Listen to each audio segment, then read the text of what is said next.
Hey everybody, this is TJR, and if this is your first time here, welcome to the channel. If not, welcome back. And last week, this arrived. This is the Fragile by Yes Super Deluxe Edition. Due to the proximity of timing between this release and the Police's Synchronicity Super Deluxe box set, I had to make a choice. This came out maybe a month ago, roughly, and the Police set just a few weeks ago, but they were kind of announced at the same time. And again, due to the proximity of their releases, I had to make a choice. I had to decide to purchase one and then wait for the other. I felt confident that this would go down in price before too long. I did not feel as confident that the Police set would. And so I bought the Police Synchronicity box set first and reviewed it here on the channel the weekend it came out. And sure enough, my hunch was correct. This did go down in price considerably the other week, so I pulled the trigger and got it. And so we're going to do a review of this and talk about it here. First, of course, I should just mention just how beautiful this hardbound book format looks with this album here. The artwork here, the reproduction is incredible. It's stunning to look at. It feels like I'm looking at it again for the first time. We open it up here. And of course, just like the previous Yes album one, it's a similar kind of format. We have the 4 CDs, which I'll talk about in a moment. Unlike the Yes album, I had some difficulty getting some of these discs off of the tray place here. Not so with this one. In fact, I had so much difficulty that it damaged the set and I had to return it. That's how difficult it was. Here is, of course, the Blu-ray, and then all the lyrics are just right here. There is also a booklet enclosed. We'll get into that in just a moment here. But first, let's take a look at what's inside here. It has this back page insert here. And disc 1, the original album remastered. This is a new remastering of the album. Disc 2, Steven Wilson 2024 remixes and instrumentals. So basically on disc 2 we have the album twice. We have it with a new remix from Steven Wilson's, or at least that's what it says, and I'll talk about that more in a moment. And we have an instrumental version of the album. Disc 3, Rarities. Disc 4, More Rarities and Live. And then of course the Blu-ray, which includes Dolby Atmos 5.1, stereo remix, stereo remaster, and instrumental mix. Then of course we get the original album on LP. And real quick here, I'll show you the LP here. Here is the LP that came with it. I actually have it in a plain cardboard sleeve. I keep my box set, Super Deluxe editions, that type of thing on one shelf. But if there's an LP, I just put it where the other LPs are. And let's take a look at this real quick here. It comes with a black paper sleeve, but with, of course, polyvinyl interior to protect it. One thing I will say about this one, I pulled it out, put it on the turntable, and my God, it was clean. Even new LPs, I'll oftentimes find that they have debris on them, you know, from the factory. But this was, wow, amazingly clean. Maybe it was just my copy, I don't know. But just thought I'd bring that up. Anyways, though, I will, of course, on this plain cardboard sleeve write, yes, Fragile 2024 remaster, so I know what it is, of course.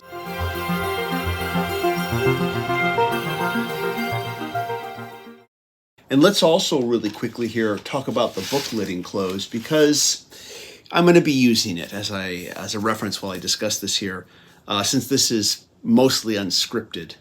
So this is the booklet enclosed. If I'm not mistaken, this booklet came with the original album, and this reproduces that booklet, but it also has some additional material. But this all appears to be what was in the original album, although I don't have one to compare it to. But I'm pretty sure that all that I'm showing you right now was with the original LP. Maybe only with early pressings, maybe after time they stopped including it. But then we have a new essay. It is entitled The Enduring Legacy of Fragile. And it's a really good essay. It gives a lot of nice insight into where the band was at the time that this was recorded, replacing keyboardist Tony Kaye with Rick Wakeman. It gives a lot of good information about how Roundabout got written. And then, of course, it has some notes here about all the tracks here. But I'm going to refer to this here while I talk about what's included and what I heard.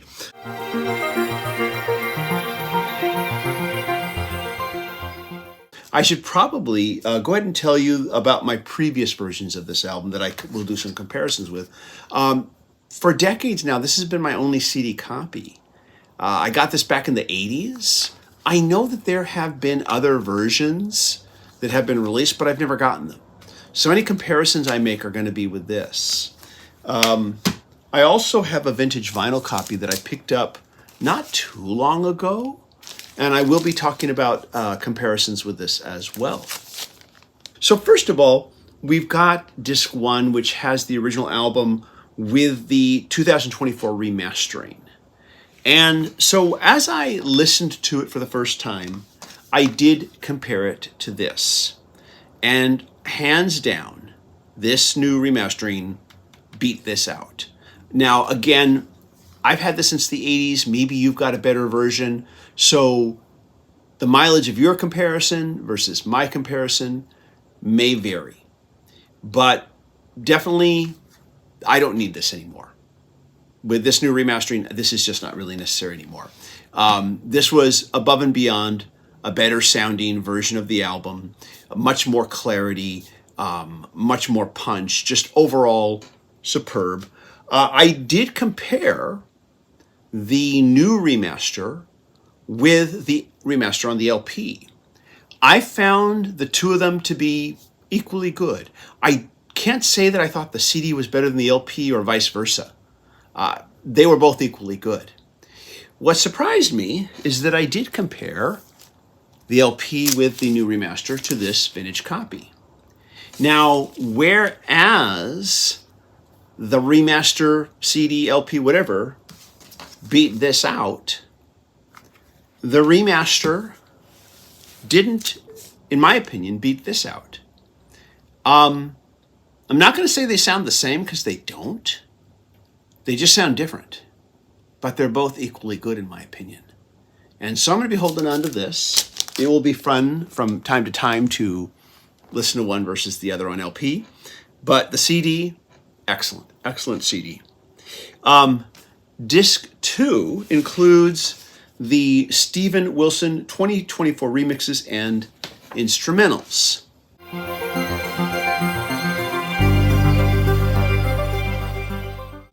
Now, all the information on this release states that this is a 2024 remix. Yet a lot of the talk that I hear on the internet is that this remix has been previously released.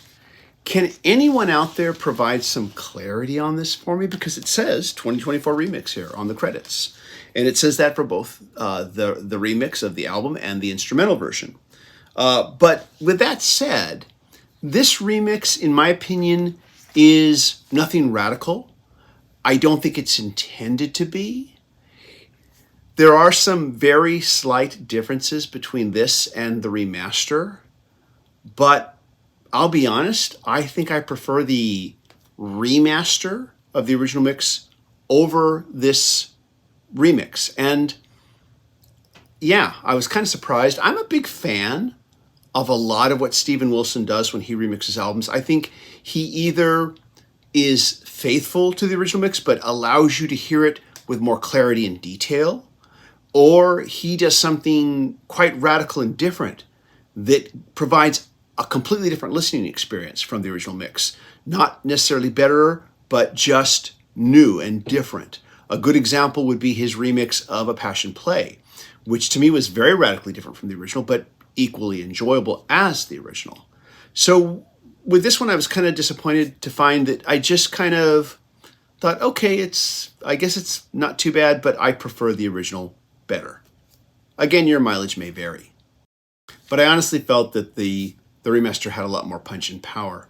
Now this brings us to the second half of disc 2, which is the instrumental mixes. And I'm happy to say that just like with the recent Police Synchronicity box set that has a lot of instrumental versions of the original tracks, I really enjoyed these instrumental versions because just like with the Police set, it really gave me a chance to get deeper into the arrangements that the band created and hearing all their different parts with the vocals stripped away.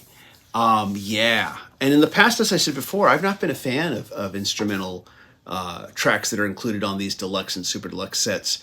These two experiences being so positive, I'm kind of thinking maybe I should go back to some of those earlier sets that I referred to where I wasn't that impressed and give them another listen and see if maybe I feel differently about them. I don't know.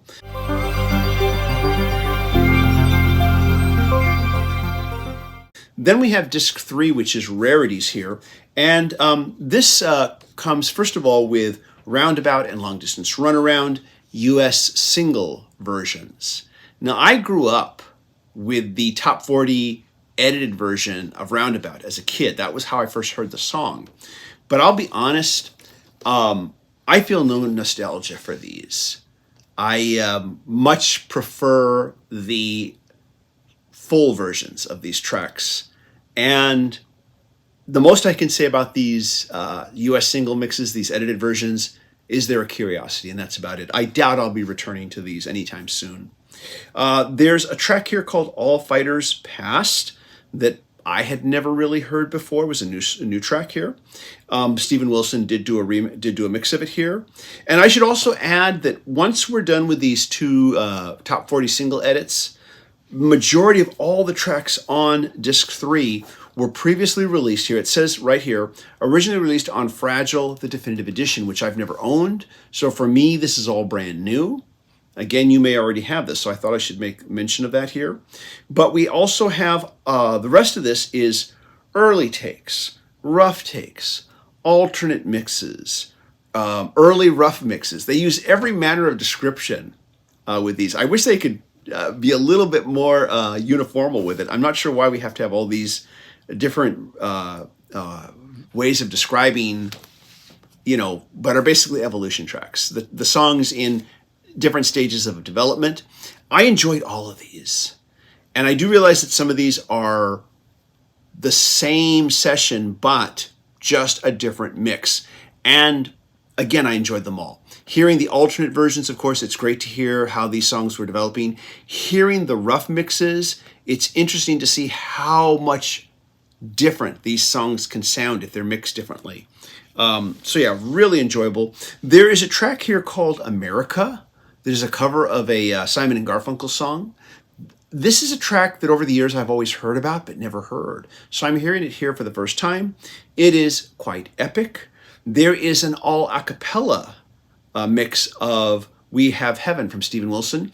And even this very short little track was fun to hear because you really get to hear how Chris Squire arranges his layers and levels of vocal harmonies. One thing that was done, and that's talked about here in the booklet with the new essay, is that in order to help them finish the album, each of the band members got to have their own track that belonged to them. And of course, We Have Heaven was Chris Squire's track, which is why it's so vocal heavy. Also included is a track here, Mood for Another Day, which is just an alternate version of Mood for a Day. So again, just fun to hear a different version of it.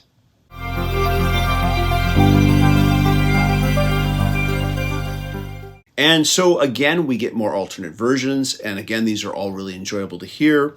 There's a track here called The Dean, which I found out was basically just an unreleased track, an unfinished track too, by the way. But I have to admit, for an unfinished track, it's really pleasant. It's really enjoyable. It feels like it was recorded live in the studio. It has kind of that jam band kind of feel to it. Like, okay, let's just jam on this for a while, see how it sounds, and then maybe we'll figure out how we want to finalize it. But of course, that never happened. There are, of course, 3 live tracks. There is an instrumental version of the track America that I mentioned earlier. And of course, I like this instrumental for the same reason that I liked all the other instrumentals. But the live tracks are Long Distance Runaround, Slash the Fish, Perpetual Change, and Yours Is No Disgrace. And these live versions are quite long, and they're all really good. They're all really good performances. The audio quality is, how shall I say, it's very low, very quiet. And I had to really turn up the volume to get it to match the rest of the CD. I'm assuming this was just a limitation of the original source tape that it's taken from. There are some moments during these live tracks where there's some obvious imbalance between instruments, but again, I just have to assume that's just a limitation of the original source tape. But aside from that, these are all solid performances. The only thing I haven't been able to check out yet is the Blu-ray, but I'm sure the Blu-ray is going to sound very good given the quality of what I've heard on the CDs.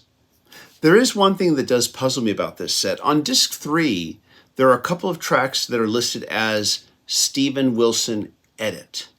And I listened to both of these, and I'm not really sure why they're here because they just sound like the same track that we've already heard. They don't appear to be a remix. Again, not sure why they're here. And there's no information about that in this enclosed booklet. So if anyone has some information on that they'd like to share, I definitely would appreciate hearing from you. Aside from this, overall, this was a tremendously enjoyable set. I knew when it was announced that I was going to want to get it. The only problem, of course, was the fact that it was released so close to the Synchronicity Police box set, and I had to decide, well, which one do I get now and which one do I get later? And I took a gamble that this one would come down in price, which of course it did, and I was very glad to see that, and of course was able to pick it up sooner rather than later. So those are my thoughts. Let me know what you think of this. Have you picked it up? Do you plan on picking it up? And as always, if you like these videos, be sure to hit like, hit subscribe, and hit the bell notification icon so you never miss a video. I want to thank my Patreon supporters. Patreon supporters do receive exclusive weekly videos not available on this channel. If you'd like to be a Patreon supporter, please go to patreon.com/TJR the original. And if you can't be a Patreon supporter, I understand. You can leave a one-time super thanks for any video that I post on this channel. And if you can't do that, you can just click like. Clicking like is free, and it really helps this channel a lot. Everybody, thank you so much for watching. I hope you all stay safe and healthy, and I'll see you in the next video. Take care. Bye-bye.